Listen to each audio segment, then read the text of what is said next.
요한계시록의 7개 중에서 보내진 서신 중에 두 번째 서신입니다. 서머나 교회를 향하신 주님의 말씀이죠. 환난에도 부요한 성도들이라는 제목으로 말씀의 은혜를 나누도록 하겠습니다. 자, 이제 먼저 우리가 알아야 될 것이 있는데요, 서머나가 위치했던 지역입니다. 우리가 먼저 준비된 지도를 한번 보시죠. 서머나는 지난주에 말씀을 나눴던 에베소라고 하는 도시에서 해안가를 따라서 60에서 70km 정도, 약 40마일 정도 떨어져 있는 곳에 위치한 해양 도시입니다. 해안가에 있는요. 지금은 터키에서 세 번째로 큰 도시인데 이즈미르라고 하는 지역입니다. 계시록이 기록된 당시에는요, 이 서머나는 아시아의 왕관, 아시아의 꽃이라고 불릴 정도로 아름답고 매력적인 도시였다고 합니다. 특히 이곳은 해상무역뿐만 아니라 헬라 문화가 발달했던 아주 왕성했던 도시인데요, 여러분이 한 번쯤 들어봤을 그 트로이 전쟁과 관련되었던 고대 서사시를 쓴 그 일리아드와 오디세이를 쓴 그 사람이 호머라고 들어보셨습니까? 그 호머가 배출된 도시입니다. 그래서 여러 도시 중에서도 또한 로마 정치에 가장 협력했고요, 심지어 그 중심에는 황제 숭배가 팽배했던 곳이기도 합니다. 특히 장사에 밝은 유대인들이요, 굉장히 많이 이곳에 살았는데, 왜냐하면 그 무역을 또한 활발하게 이루어졌기 때문에 장사에 밝은 유대인들이 이 지역에 많이 살았다고 얘기합니다. 그래서 로마의 우호적인 유대인들, 그리고 협력했던 유대인들이 꽤 많은 곳에 있었던 거죠. 그래서 본문에도 유대인이라는 이름이 이렇게 기록되어 있는 겁니다. 자, 이 도시에 복음이 들어가게 됐고요, 그리고 이곳 서머나의 성도들은 환난과 박해에도 믿음과 신앙을 지켰던 것이죠. 자, 여러분, 이제 우리가 일반적으로 생각해 보면 이 도시의 서머나의 삶은요, 안락하고 편안했던 곳이라고 할 수 있습니다. 이미 앞에서 말씀드렸죠. 자유로운 해상무역이 발달했고, 그리고 헬라 문화가 아름답게 꽃을 폈고, 그리고 로마 황제를 숭배하는, 당시 로마의 지배권 안에 있었으니까 로마 황제를 숭배하는 도시니까 얼마나 편하고 안락한 삶이었을까 생각하는 것은 그리 어렵지 않습니다.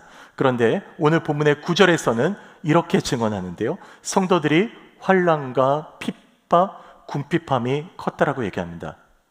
내가 네 환난과 궁핍을 알거니와, 또 그 중간 이후에 보시면 자칭 유대인이라는 자들의 비방도 알거니와, 이렇게 기록되었죠. 다시 말하면 서머나 교회 성도들은 편하고 안락하고 또한 그런 화려한 삶이 아니라 그 모든 것들을 포기하고 그리고 믿음으로 지켜갔던 성도가 서머나 교회 성도들이었다는 걸 알 수가 있습니다. 자, 이제 여기 9절에서 기록되었던 문제가 한 3가지 정도로 볼 수가 있는데요, 이 문제로 우리가 조금 더 들어가서 이 문제를 우리가 한번 생각해보고, 그리고 이 문제를 통해서 주님이 우리에게, 이 시대의 교회와 우리에게 말씀하시는 것들을 생각해 볼까 합니다. 자, 이제 서머나 교회에 닥쳤던 문제의 그 3가지가 9절에 집중되어 있는데, 다시 한번 9절을 보십시오.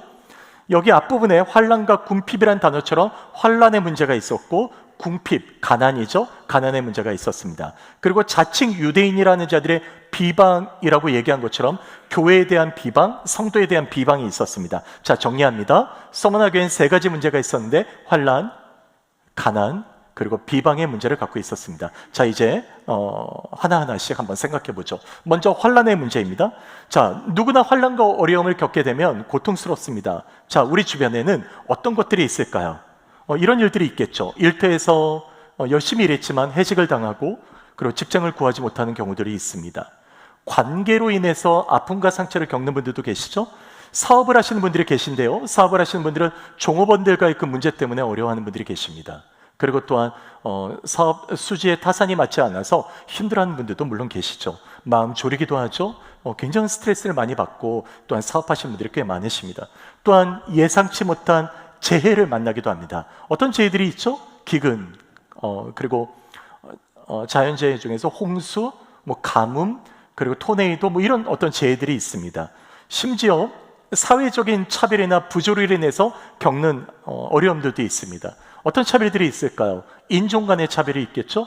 빈부의 차별이 있을 수 있습니다. 그리고 어떤 나라와 나라의 차별 문제도 있을 수 있죠. 국가에 대한 불신이 있을 수 있습니다. 권력자들에 대한 부패가 있을 수 있고요.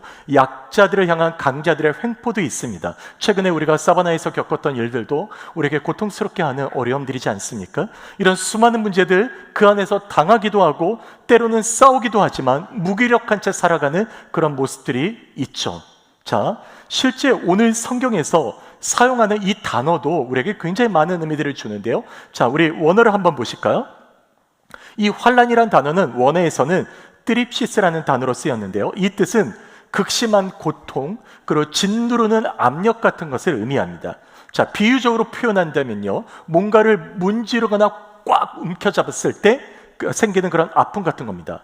어떤 자료를 보니까 이렇게도 되어 있는데요, 지층과 지층이 충돌하면 지진이 일어나잖아요. 그 지진을 일으키면서 집안이 융기 형상을 일으킬 때 생기는 그런 종류의 압력이다라고 기록된 것도 볼 수 있습니다. 자, 어떤 위험인지, 어떤 고난인지 그 정도를 우리가 알 수 있게 되죠. 자, 이런 환란을 받고 있었던 서머나 교회입니다. 그들이 뭔가 짓눌리는 고통을 겪었고요, 그럼에도 믿음을 지켜갔다는 겁니다. 자, 서두에 우리가 서머나 지역은요, 황제 숭배가 또한 팽배했던 도시라고 했는데요, 이는 모든 사회가 로마를 중심으로 해서 이루어졌고, 황제 숭배라고 하는 것은 그 중심에 황제가 가장 최고의 숭배를 받았다는 그런 의미잖아요. 자, 그래서 제가 자료를 찾다 보니까 이제 황제 숭배가 팽배한 도시에서는요, 황제 숭배를 위해서 1년에 한 번씩 황제를 숭배하는데 예배를 드리는 겁니다. 그런데 이렇게 와서 뭐라고 고백하냐면 Caesar is my lord, 가이사는 나의 주님이시다, 이렇게 고백해야 합니다. 근데 이렇게 고백하면 뭘 주냐면 그렇게 고백했다는 증명서를 끊어준 서티피케이트를 끊어주게 되어 있던 거예요. 그러니까 생각해 보세요. 서머나 교회는 예수가 나의 주님, Jesus is my Lord라고 하는 예수가 나의 주님이라고 고백하는 교회의 성도들이잖아요. 그런데 가이사가 나의 주님이라고 고백하지 않는다면 뭘 겪게 될까요? 당연히 불이익과 고통과 어려움을 겪게 되겠죠. 이것은 여러분 혹시 어렸을 때 맷돌 가는 소리 들어보셨습니까? 어떻게 소리가 나요? 끄끄하죠. 안 갈아봐서 모르시죠? 아주 소리가 아주 그냥 막 신경이 그러니까 막 그럴 정도로 굉장히 드걱드걱하면서 막 그런 어떤 짓눌리는 아픔, 그런 어떤 아픔들이 이 교회에 있었던 겁니다. 서머나 교회예요. 여러분, 그렇다면 오늘 이 시대를 살아가는 교회와 성도들은 어떨까요? 여러분 중에 내가 예수 믿는 것 때문에 고난과 어려움을 겪으신 분들이 계십니까? 사람들이 나를 이용해도 예수 믿는 것 때문에 참아야 했고, 또한 예수 믿는 것 때문에 아픔을 견뎌야 했던, 인내할 수밖에 없는 그런 상황들이 있으셨나요? 세상의 방식대로 살면 편한데 뭐 세금도 좀 속이고, 그리고 또 다른 사람들이 뭐 막 고통당하면 좀 눈도 가리고, 세상이 살아가는 방식대로 살면 편할 것 같은데 예수 믿기 때문에 그걸 지나칠 수 없고 정직해야 되고, 그리고 열심히 살아야 되는, 그래서 손해보고 불이익을 당할 수밖에 없는 시련과 아픔들이 있으셨습니까? 바로 서머나 교회가 이런 시련과 어려움이 있었다는 겁니다. 자, 이제 또 이런 아픔들 때문에 여러분 궁핍함이 왔다고 합니다. 가난이죠. 그들이 환란을 겪게 되면 가난은 자연스럽게 따라오는 거죠. 황제 숭배라고 했잖아요. 황제 숭배를 거부하면 여러분 사업을 할 수 없는 겁니다. 황제 숭배를 거부하면 어떻게 살아갈 수가 없는 겁니다. 그러니까 먹고 살 수가 있는 상황들이 안 되는 거죠. 그들이 개인적으로 어떤 능력이 없거나 또한 여러 가지 게을렀거나 그리고 뭔가 잘못했거나 그래서 가난한 것이 아니었습니다. 차라리 나태하고 게을렀다면 이해는 되죠. 그러나 그들은 그러지 않았습니다. 주님을 섬기는 것 때문에 포기했던 것, 그것들 때문에 겪는 가난이었습니다. 주님을 믿기 때문에 선택한 가난이죠. 혹시 우리 중에 주님을 믿기 때문에 어려움과 가난을 겪고 계신 분이 계시나요? 그리고 이 서머나 교회가 하나 더 직면했던 것은 뭐냐면 사람들부터 받는 비방이었습니다. 자, 앞에 읽었던 구절로 다시 돌아가 여기 이 구절 다시 한번 우리 같이 읽어보도록 하겠습니다. 내가 내 환난과 궁핍을 알거니와 실상은 내가 부요한 자니라. 실상은 유대인이 아니요 사단의 회당이라. 여러분, 여기서 그들이 비방을 받았는데 어떤 사람들이 비방했어요? 유대인이에요? 자칭 유대인입니다. 자칭 유대인들이 그들을 비방했다고 얘기합니다. 여기서 자칭 유대인이라 하는 말을 좀 이해할 필요가 있는데요. 자, 이런 겁니다. 유대인들은 하나님을 섬기는 백성들이었잖아요. 근데 하나님을 섬긴다고 하면서 그들은 로마 결탁하고 황제를 숭배한 것이죠. 그러니까 다시 말하면 유대인 흉내만 내는 겁니다. 자칭 그리스도인들도 있을 수 있습니다. 내가 하나님을 섬긴다고 하고 예배를 드린다고 하면서 교회를 비즈니스로 생각하고 교회에 나오는 것을 그냥 단지 일주일에 한 번, 제가 자주 쓰는 표현이죠. 액땜용 크리스찬들입니다. 그냥 교회 나가면 뭔가 안심되는 것 같고 교회 나오면 뭔가 편안해지는 그런 식의 신앙생활을 한다면 자칭 그리스도인이라고 할 수 있죠. 바로 그런 의미를 갖고 있는 겁니다. 그런데 이런 사람들이 예수를 믿고 하나님을 섬기는 사람들을 비방하고 조롱했다는 거죠. 아마 이렇게 얘기했을 겁니다. 야, 너희들이 하나님을 믿는다고? 생각해봐. 너희들 그렇게 찌질이 가난한데 하나님을 믿는다 그러면 하나님께서 기뻐하시겠냐? 야, 차라리 그냥 그 시간에 일이나 해. 아마 이렇게 비방했을 겁니다. 여러분, 열심히 다 했지만 여전히 가난하고 어려움을 겪을 때, 아니 그렇게 열심히 일하면 돈이 나오냐 뭐가 나오냐, 그냥 네 생각대로 살아. 아니 하나님은 마음에서 믿는 거지 꼭 그렇게 교회 나가야 돼? 뭐 이렇게 고통스럽게 말하는, 그래서 이것들 때문에 너무 힘들어하는 아마 성도님들도 있을지 모르겠습니다. 조롱당하고 비방당하는 경우들도 있을 수 있죠. 그렇다면 지금까지 이 서머나가 교회가 당했던 환난, 가난, 이런 비방들이요, 이 문제가 나는 아니니까, 서머나 교회 문제니까 여러분 아무런 나와 상관이 없다고 생각되십니까?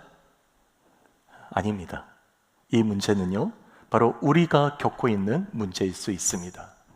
그리고 만약 우리 중에서 이런 문제를 또한 겪고 있는 분들이 계시다면 바로 여러분 기억하십시오. 그런 문제 때문에 내가 예수 믿는 것 때문에 겪는 어려움, 고난, 가난, 여러분이 선택하고 싶지 않았지만 예수 때문에 내가 겪는 어려움들이 있다면 바로 그것은 주님이 여러분을 위로하고 싶어 하십니다. 바로 그것은 오늘 서머나 교회가 겪었던 주님의 위로요, 주님의 소망이라고 이 성경은 그렇게 말하고 있는 겁니다. 여러분, 환난과 궁핍과 비방을 겪었던 이 서머나 교회는요, 우리와 달라서 겪었던 것이 아닙니다. 뭔가 특별했기 때문에 감당했던 것도 아닙니다. 서머나 교회가 겪었던 환난과 고난과 아픔은요, 바로 우리가 견뎌내야 했던 현실과 그리 다르지 않습니다. 그런데 놀라운 사실이 있습니다. 예수 때문에 겪었던 이런 환난과 어려움 속에서 주님이 그들을 위로하십니다. 뭐라고 위로하신지 주님이 그 교회를 향하신 주님의 위로, 첫 번째 9절 보십시오. 내가 내 환난과 궁핍을 알거니와 실상은 내가 어떤 자다? 부요한 자다. 맞습니다. 실상은 부요한 자라고 말씀하십니다. 서머나 교회가 부요하다고 주님이 칭찬하시는 겁니다. 여러분, 자, 한번 생각해 보죠. 서머나 교회가 가난과 환난과 궁핍에도 You are rich라고 하는, 부유한 자라고 하는 이 소리를 들었을 때 여러분 실제로 서머나 교회 교인들은 자기를 어떻게 생각했을까요? 아마 서머나 교인들은 자신들이 갖고 있었던 모든 것을 잃어버렸기 때문에 너무 좌절하고 실망한 사람들도 있지 않았을까요?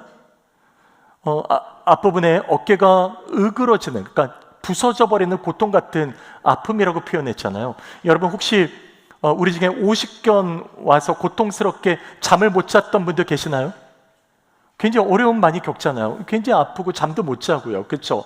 그런 아픔보다 더 심한 막 짓누기는 그런 고통이 아마 서머나 교회에 있었을 겁니다. 가난했죠. 그리고 환난이 있었죠. 그리고 유대인들이 비방했기 때문에 두려움으로 살았습니다. 아무것도 가진 것이 없고 내세울 수 없는 교회였습니다. 그런데 주님은 그들을 향해서 말씀하십니다. You are rich. 너희들은 부유한 자야. 너희들은 부유한 자야. 여러분, 이 위로가 저와 여러분에게 향하신 주님의 위로임을 믿습니다. 제가 오래전에요, 한 지인으로부터 편지를 받은 적이 있는데요, 말씀을 준비하다 보니까 이 편지를 찾게 됐습니다. 여러분과 한번 소개하려고 해요. 그분은 물질에 대한 하나님 나라의 재정에 대해서 참 고민한 분이셨습니다. 그 고민 끝에 제게 한 통의 편지를 보내셨는데요, 그 편지 때문에 참 도전이 되었고 그 내용의 일부분입니다. 지난 2년여 가까이 저는 다름 아닌 이 훈련을 하나님께서 시키셨음을 알았습니다. 지금까지 정확히 저희가 일해서 수입으로 갖게 된 돈은 한 달에 1,000불도 안 됩니다. 그러면서 지금까지 그 나머지의 필요를 주님께 매달릴 때 어떻게 정확한 때와 필요한 금액을 주님이 채우셨는지 하나님은 저희에게 그걸 경험케 하셨고 겸손케 하셨으며 감사한 마음을 주셨습니다.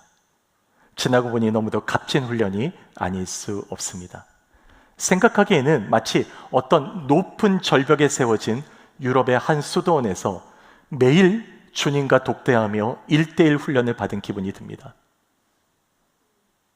여러분, 이분에게는요 고통이 있었습니다. 높은 절벽에서 수도원에서 매일 주님과 독대했다고 하지만 저 벼랑 끝에 선 것처럼 얼마나 고통스럽고 힘이 들었을까요? 1,000불도 안 되는 돈으로 가정을 꾸려야 했다고 하지 않습니까? 그런데요, 이분의 고백에서는 감사하답니다. 감사하대요. 여러분, 이 고백이 제게는 큰 도전이었습니다. 때로는 우리가 이런 고통과 아픔이 있을 때 여러분, 주님께서는 그 아픔을 외면하지 않으십니다. 주님께서는 서머나 교회를 향해서 말씀하신 것처럼 너희들은 부유하다라고 얘기하십니다. 아프세요? 힘든 일들이 있으십니까? 그게 주님을 위해서 주님으로 믿기 때문에 받는 그런 어려움이라면 주님은 아십니다. 너희들은 부유한 자다. 위로하기를 원하십니다. 실은 저도 한때 부유함을 누렸으나 부유함을 잃어버렸던 부끄러운 고백을 하나 드리고 싶습니다. 저희 가정이 2011년도에 그 아리조나에서 아틀란타로 이사를 오면서 교회를 개척했습니다. 그때 이제 6월에 개척을 하게 됐는데요. 그때 이제 미국 교회를 빌려서 예배를 드렸죠. 그때 새벽 예배를 드리면 아내가 앉아있고 제가 이제 막 설교하고 아내가 주면 막 박수치면서 깨우고 성도 한 명 있는데 졸아요. 그러면 또 깨우고 그런 시간들이 지났습니다. 그리고 금요 기도회도 하고 주일 예배, 오후 예배 드리고 우리 초창기 멤버들이 참 많이 기억하시죠? 시간이 한 1년 지나고 2년 지나고 한 3년 정도 이렇게 쭉 지나가는데 교인들이 좀 늘었어요. 그리고 성도님들도 오게 됐고요. 조금 더 이렇게 성장하게 됐습니다. 그런데 제 마음 가운데 실망이 오더라고요. 아니, 교인들이 늘고 또 교회가 되어져 가는데 제 마음 가운데 실망감이 찾아왔습니다. 그 실망감은 뭐냐면 다른 게 아니었어요. 저는 정말 열심히 했거든요. 열심히 해서 뭐 새벽 예배도 하고 뭐 일주일에 설교 한 10편 정도 했으니까요. 여러분 기억하시잖아요. 10편 하고 막 정말 열심히 했습니다. 금요 기도회 뭐 수요일 날 우리가 그때는 미국 교회에서 수예배 드리니까 그때 못했지만 다른 날 또 예배 드리고 뭐 주일 날도 예배 드리면서 열심히 했습니다. 그런데요, 왜 실망이 찾아왔냐면 교인들이 기도회를 잘 안 나오는 거예요. 그리고 뭔가 성장하지가 않는 것 같아요. 뭔가 교인들이 그냥 정체되어 있다는 느낌이 제 안에 찾아오니까 실망감이 막 심하게 찾아왔습니다. 그런데요, 어느 날 기도하는데 주님이 제게 문득 이런 마음을 주셨습니다. 아들아, 둘이 있을 때도, 여기서 둘은 저와 아내를 얘기하잖아요. 둘이 있을 때도 네가 감사하지 않았니? 그런데 왜 너는 그 감사를 잃어버렸니? 부끄러웠습니다. 지금 이 상황에 교인들도 많아지고 뭔가 이렇게 되어져 가는 것 같은데 제 안에 찾아왔던 그 실망을 저를 참 부끄럽게 했습니다. 내가 감사하지 않았구나. 내가 교만했구나. 그런 생각을 하게 된 거죠. 주님은 분명히 말씀하셨잖아요. 2-3 사람이 내 이름으로 모인 곳에는 내가 그들 가운데 있겠다.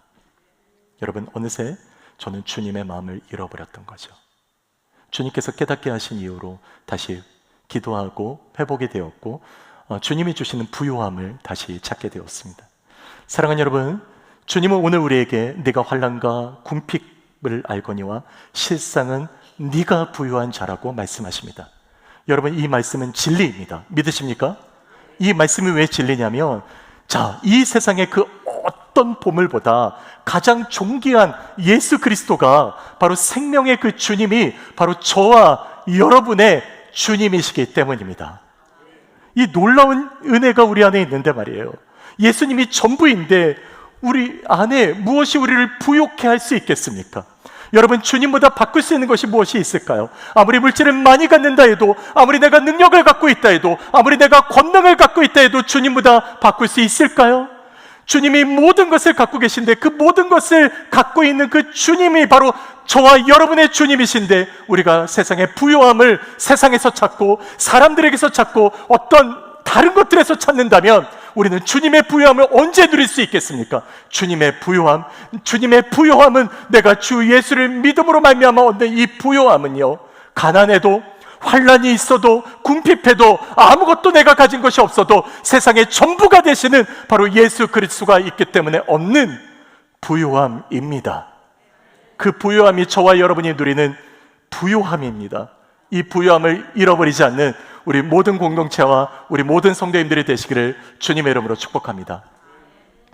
서머나 교회, 이 교회는 어떤 교회였는가? 바로 그것은 이 시대와 교회와 성도들을 향해서 말씀하시는 것은 시험은 있으나 시험에도 주님이 함께 하신다는 사실입니다. 여러분, 저를 따라서 한번 해보실까요? 시험은 있으나 시험에도 주님이 함께 하십니다. 아멘. 10절 말씀 같이 읽겠습니다. 시작. 너는 장차 받을 고난을 두려워하지 말라. 볼지어다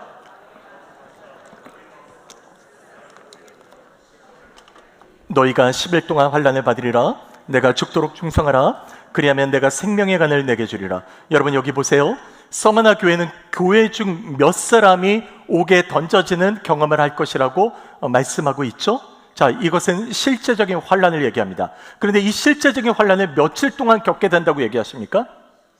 네, 10일이라고 얘기하죠. 10일, 열흘입니다. 열흘 동안 환난을 받는다는 말씀인데요. 자, 여기에는 두 가지 해석이 있습니다. 하나는요, 10일이란 이 기간을 문자적으로 해석하는 겁니다. 다시 말해서 환난을 받지만 그 환난은 영원하지는 않다. 환난이 끝날 것이라는 소망을 주는 거죠. 우리 힘들 때 이런 말 하곤 하잖아요. 그래, 이때도 지나가리라.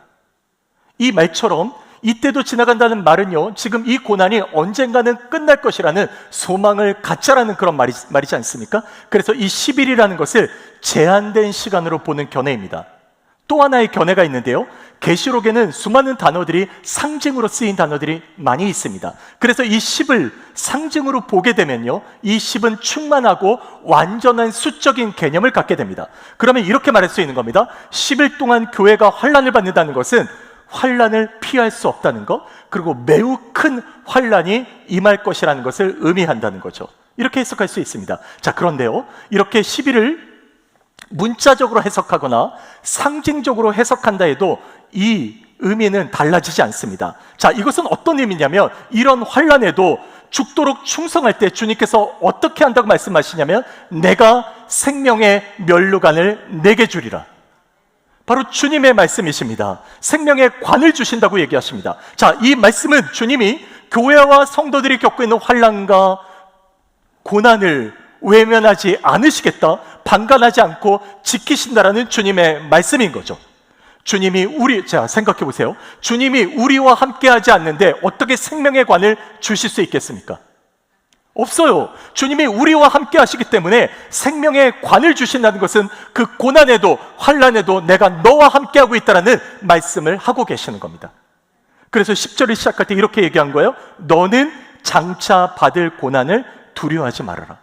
여러분, 솔직히 시험 두렵습니다. 어떻게 감당할지도 모르는 환난과 궁핍이 오는데 비방으로 짓누르는 이런 시험들을 어떻게 우리가 감당할 수 있겠습니까? 그런데 그때 두려워하지 말라는 이 말씀을 기억하십시오. 왜 두려워하지 말라고 하십니까? 주님이 그 두려움 가운데, 너희들 가운데 같이 하고 있다는 말씀을 바로 하고 계시는 겁니다. 여러분, 왜 이렇게 말씀하셨을까요? 주님께서 자신을 이렇게 계시하시죠. 8절 말씀 보십시오. 같이 읽겠습니다. 서머나 교회 사자에게 편지하라. 처음이며 마지막이요 죽었다가 살아나신 이가 이르시되. 여기요, 처음이며 마지막이라는 것은 우리 구주께서 창조주란 얘기십니다. 전능한 분이시라는 거죠. 그리고 죽었다가 살아나셨다는 것은 주님께서 십자가에 고난당해서 죽으시고 부활하셨다는 것을 말하는 겁니다. 바로 이것입니다. 주님은 우리를 위해서 십자가에서 죽으신 분이라는 겁니다. 그리고 우리를 위해서 생명을 주셨다라는 겁니다. 홀로 내버려 두지 않겠다는 겁니다. 너희가 받을 그 십자가의 죽음과 같은 고통에도 내가 너희와 함께하여 그 죽음에서 부활의 생명으로 나오게 하겠다라고 말씀하시는 겁니다. 이 말씀을 하신 이가 바로 우리의 생명의 주님이라는 말씀을 하고 있는 거죠.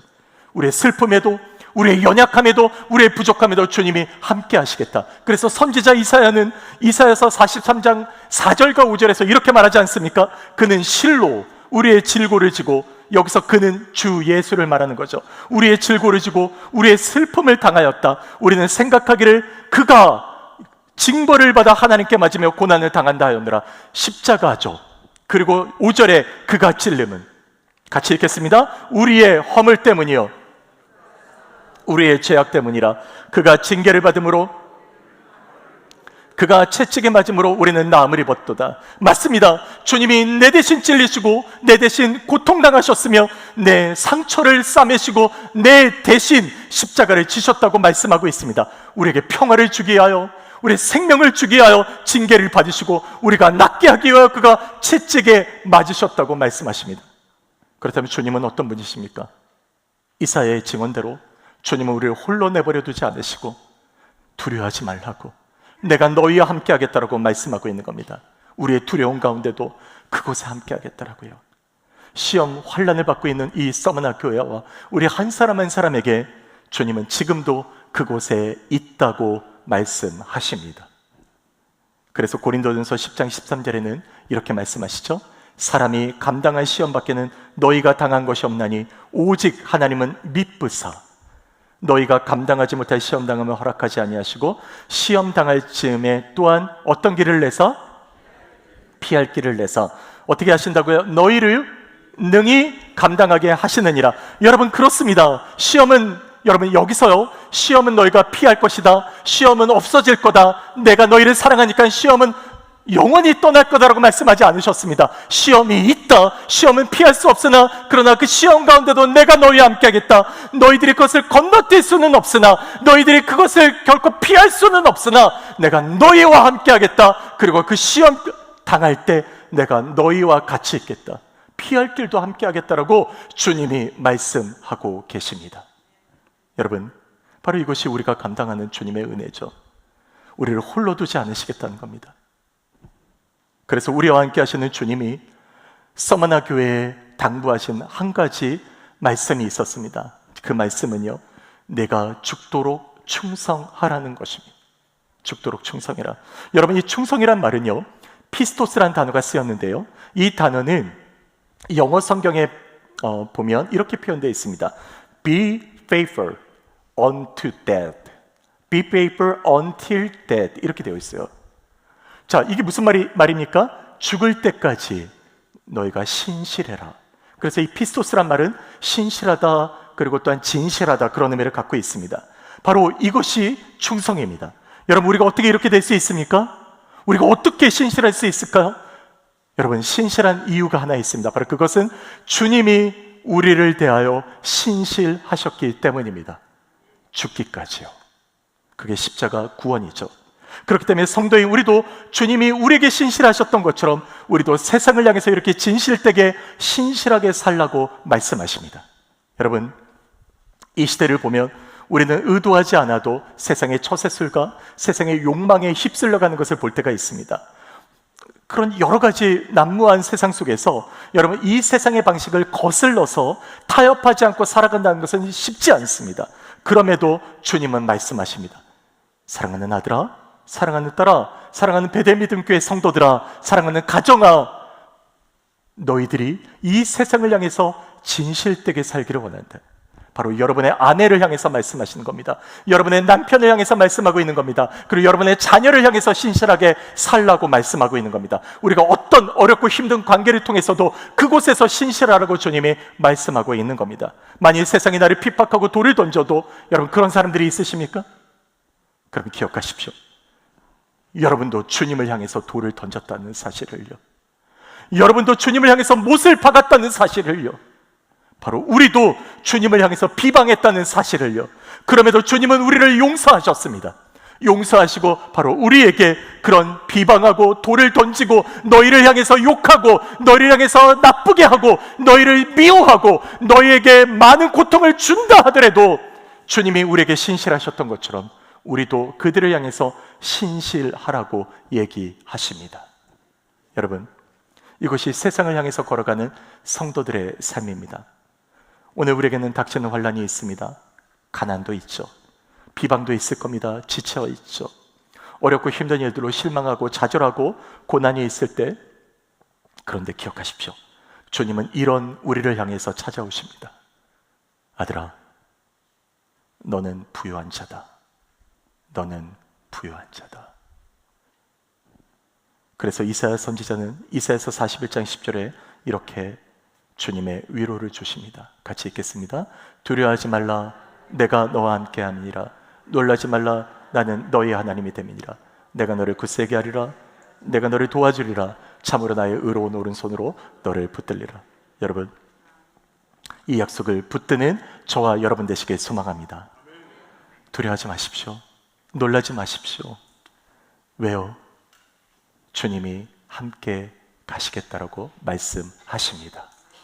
그 말씀 붙드시고 어떤 삶을 가더라도 우리를 진실되게 대하셨던 주님처럼 우리도 세상을 향해서 진실되게 걸어갈 때 우리에게 힘이 되시고 우리의 능력이 되시고 우리와 함께 하시는 주님과 동행하는 모든 교우들이 되실 거라고 믿습니다. 제가 말씀을 준비하면서 이 찬양이 제 마음에 다가오더라고요. 여러분과 나누고 싶은 찬양인데요, 마음이 지쳐서 기도할 수 없고 눈물이 빗물처럼 흘러내릴 때 주님은 우리 연약함을 아시고 사랑으로 인도하시네. 누군가 널 위해 기도하네. 누군가 널 위해 기도하네. 내가 홀로 외로워서 마음이 무거울 때 누군가 널 위해 기도하네. 이 찬양을 부르는데 참 많은 위로가 되었습니다. 이렇게 말씀하시는 것 같아요. 너는 혼자가 아니야. 힘들고 어렵지? 그런데 너는 혼자가 아니야. 내가 너와 함께하고 있잖아. 내가 너를 도와줄게. 내가 너와 함께하고 있잖아. 내가 너를 붙들어 줄게. 나의 의로운 오른손으로 내가 너를 붙들어 줄게. 쉽지 않았지? 어려웠지? 상처도 있었지? 실망했지? 그러나 너는 혼자가 아니야. 내가 너를 붙들어 줄게.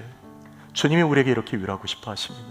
여러분, 이 고백을 함께 드리면서 우리 한번 주님 앞에 나아가도록 하죠. 하나님, 그렇습니다. 우리가 공고하고 외롭고 힘들 때 주님은 세상은 알아주지 않았고 또한 우리를 알아주는 이 없어도 오직 주님이 우리의 친구가 되시고 우리를 알아주시며 함께 하겠다라고 약속하신 주님이심을 믿습니다. 이 믿음을 가지고 우리가 이 땅을 향해 걸어갈 때 신실한 성도가 되게 하여 주시옵소서. 하나님, 진실된 삶을 살게 하시고 어떤 삶에도 주님과 동행하는 주의 성도들이 다 되도록 역사하여 주시옵소서. 주님은 모든 것 가운데 함께 하심을 감사하며 주의 신실함을 붙드는 성도 되게 하심을 감사드리며 우리 주 예수님 이름으로 기도드립니다. 아멘. 아멘.